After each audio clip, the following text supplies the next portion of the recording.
Hi guys, ಎಲ್ಲರಿಗೂ ನಮಸ್ಕಾರ. ನಾನು ನಿಮ್ಮ Manoj from Manjula K Manoj M YouTube channel.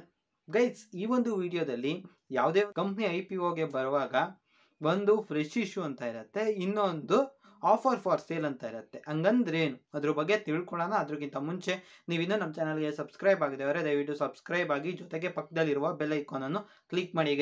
Guys ನೋಡಿ ಗೈಸ್, ಫ್ರೆಶ್ ಇಶ್ಯೂ ಅಂದರೆ ಹೊಸದಾಗಿ ಇಶ್ಯೂ ಮಾಡ್ತಾರೆ ಶೇರ್ಸ್ನ, ಸರಿನಾ?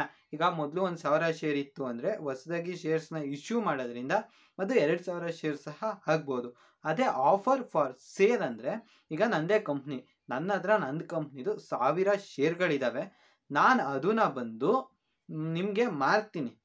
ಯಾಕಂದರೆ ಏನಾದ್ರು ಸೆಬಿದು ಏನಾದ್ರು ರೂಲ್ಸ್ ಇರ್ಬೋದು, ಇಲ್ಲ ನನಗೆ ಬೇಡ ಅಂತ ಅನ್ಸೋದು ಗುರು, ನಾನು ಪಬ್ಲಿಕಲ್ಲಿ ಹೋಗೋಣ, ನಂದು ಇರೋದನ್ನೇ ಮಾರಿ ಅಂತ ನಾನು ನಿಮ್ಗೆ ಮಾರ್ತೀನಿ.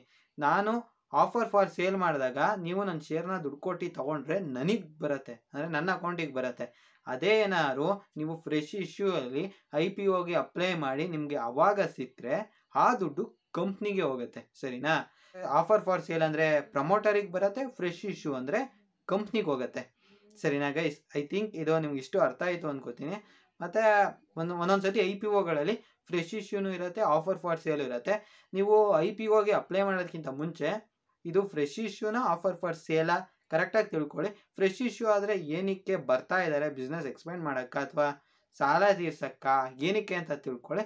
ಮತ್ತು ಆಫರ್ ಫಾರ್ ಸೇಲ್ ಆದರೆ ಯಾಕೆ ಓನರ್ ಮಾರ್ತಿದ್ದಾನೆ ಅನ್ನೋದ್ರ ಬಗ್ಗೆ ತಿಳ್ಕೊಳ್ಳಿ. ಅಥವಾ ಏನಾದ್ರು ಸೆಬಿದೇನಾದ್ರು ರೂಲ್ಸ್ ಏನಾದ್ರು ಇದೆಯಾ, ಸುಮ್ಮನೆ ಏನೋ ಮಾರ್ತಿದ್ದಾನ, ಇಲ್ಲಿ ಬಂದು ಶೇರ್ ಮಾರ್ಕೆಟ್ಗೆ ಅವ್ನ ಶೇರ್ಸ್ನ ಡಂಪ್ ಮಾಡೋಕ್ಕೆ ಏನಾದ್ರು ಟ್ರೈ ಮಾಡ್ತಿದ್ದಾನ ಅನ್ನೋದ್ರ ಬಗ್ಗೆ ಕರೆಕ್ಟಾಗಿ ತಿಳ್ಕೊಂಡು ಅಪ್ಲೈ ಮಾಡಿ ಗೈಸ್. ಇದಾಗಿತ್ತು ಈ ಒಂದು ವಿಡಿಯೋದ ಕುರಿತಾದ ಮಾಹಿತಿ. ಈ ವಿಡಿಯೋ ಇಷ್ಟ ಆದರೆ ಒಂದೇ ಒಂದು ಲೈಕ್ ಮಾಡಿ, ಜೊತೆಗೆ ನೀವಿನ್ನೂ ನಮ್ಮ ಚಾನಲ್ಗೆ ಸಬ್ಸ್ಕ್ರೈಬ್ ಆಗದೆ ಹೋದರೆ ದಯವಿಟ್ಟು ಸಬ್ಸ್ಕ್ರೈಬ್ ಆಗಿ, ಜೊತೆಗೆ ಪಕ್ಕದಲ್ಲಿರುವ ಬೆಲ್ ಐಕಾನ್ ಅನ್ನು ಕ್ಲಿಕ್ ಮಾಡಿ ಗೈಸ್. ಜೈ ಹಿಂದ್, ವಂದೇ ಮಾತರಂ.